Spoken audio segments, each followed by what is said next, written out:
நான் வாரம் திங்கக்கிழமை ஆனால் அண்ணாமலையாரை பார்த்தே ஆகணும்னு போவோம். ஆனால் இப்போ போக முடியல. மீறி நாங்கள் போனால் காசு ஆந்திராக்காரா நவுருமான்றாங்க. ஒரு கேவலமான ஒரு பார்வையை பார்க்குறாங்க. எங்களுக்கு ஒரு மாதிரியாக இருக்குது. மீறி டிக்கெட் எடுக்க போனால் 50 ரூபா இல்லைன்னா 500 ரூபா. 500 ரூபா கொடுத்து வசதிலாம் இல்லை. நாங்கள் ஏதோ கீழ்த்தனமான குடும்பம் தான். அதை நாங்கள் அண்ணாமலையாரை பார்க்க தான் வரோம். ஆனால் இங்கே அது கிடைக்கல. எங்களால் எதுவுமே பண்ண முடியல. கியூவில் நின்று தான் போக முடியுது. குழந்தைங்கள வச்சுக்க முடியும். ஒரு கல்யாண நாளுக்கோ ஒரு பர்த்டேக்கோ எதுக்குமே நாங்கள் அண்ணாமலையாரை பார்க்க முடியல.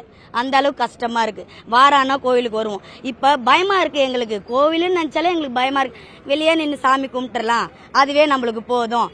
இது தேவையில்ல. எல்லாமே கூட்டமாக ஆயிடுச்சு.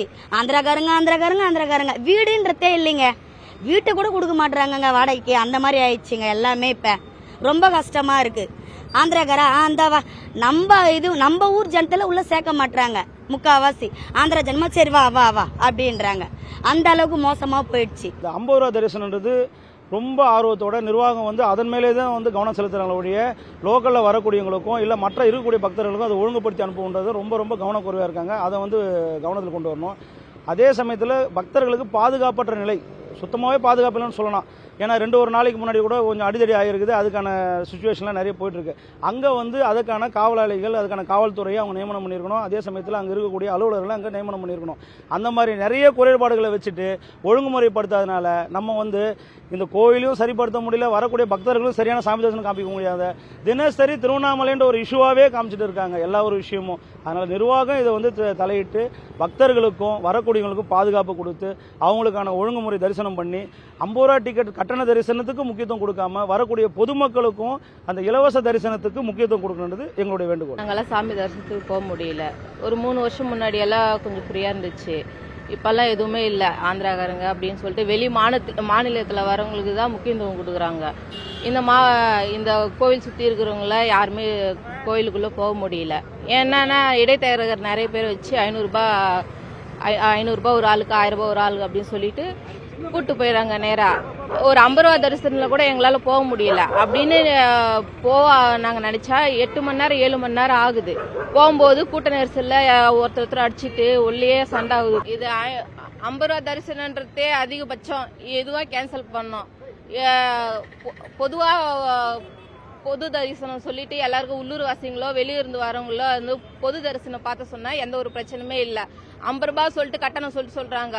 உள்ள 500 1000 சொல்லிட்டு இடைத்தரகர் எல்லாம் வேலை செய்யறாங்க. முதல்ல இந்த கோவில் நிர்வாகம் அந்த இடைத்தரகர் எல்லாம் யாருன்னு பார்த்து அவங்க மேல தகுந்த நடவடிக்கை எடுத்தா நல்லா இருக்கும்னு நான் நினைக்கிறேன்.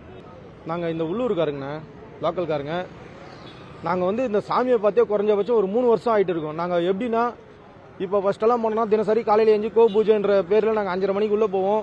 சாமிக்கு அபிஷேகம் நடக்கும், எல்லாம் நடக்கும். எல்லாத்தையும் நின்று பார்த்துட்டு அண்ணாமலையாரை தரிசனம் பண்ணிட்டு மன நிம்மதியோடு வெளியில் வந்துட்டு இருந்தோம்.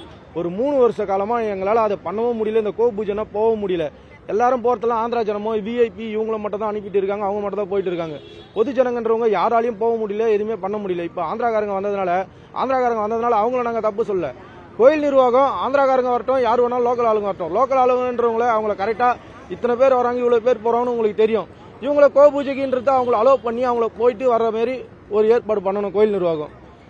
அதை விட்டுட்டு அதை தவிர்த்துட்டு பார்த்தீங்கன்னா 50 ரூபா டிக்கெட்டுன்றத ஒன்று போட்டுக்கிறீங்க. இந்த 50 ரூபா டிக்கெட்டில் போகிறவங்க மொத்த பேரும் 50 ரூபா டிக்கெட்டுக்கு தான் போகிறாங்க. இந்த 50 ரூபா டிக்கெட் போகும்போது ஃப்ரீ தரிசனம்லாம் ஃப்ரீயாக தான் இருக்குது. அவங்களால யாரையும் ஃப்ரீயாகவும் அனுப்புறதில்ல. அந்த ஃப்ரீயாக அனுப்பாதவங்கள நான் என்ன சொல்கிறேன்னா, நீங்கள் இந்த 50 ரூபா தரிசனத்தை எடுத்துட்டு ஒட்டுமொத்தமாக ஃப்ரீயாகவே அனுப்புனீங்கன்னா ஜனங்க கரெக்டாக போயிட்டு வரதுக்கு நம்ம விட்டனாவே அது கரெக்டாக எல்லாம் சரியாக போயிடும். ஆனால் அந்த மாதிரி விடாமல் 50 ரூபா டிக்கெட் ஒரு பக்கமும், இது இடைத்தரகர் வேற நடுவில். இதில் நிறைய பேர் இருக்காங்க. யாரையும் எதையும் சொல்ல விரும்பல. இந்த இடைத்தரகர் 10 பேரை ஒரு 50 பேர் கூட்டம் போனால் அது எவ்வளோ பெரிய கூட்டமாச்சு. அவங்களுக்காக ஸ்பெஷலாக கேட்டை மூடிட்டு, அவங்களுக்காக கேட்டை திறந்து, அவங்களுக்காக சாவி கொடுத்து அவங்க தனியாக அதை பண்ணிட்டு இருக்காங்க. இதனால தான் அங்கே கூட்ட நெரிசல் ஆகுது, உள்ள சண்டை வருது. இதெல்லாம் தவிர்த்துட்டு பொதுவாக ஜனங்க எல்லாரும் போகிற மாதிரியும் வர மாதிரியும் எல்லாருக்கும் அலோவ் பண்ணி எல்லாரையும் ஒரே மாதிரி பார்த்து இதெல்லாம் அலோவ் பண்ணீங்கன்னா இதெல்லாம் சரியாகும். செய்திகளை உடனுக்குடனும் துல்லியமாகவும் தெரிந்து கொள்ள சப்ஸ்கிரைப் பண்ணுங்க.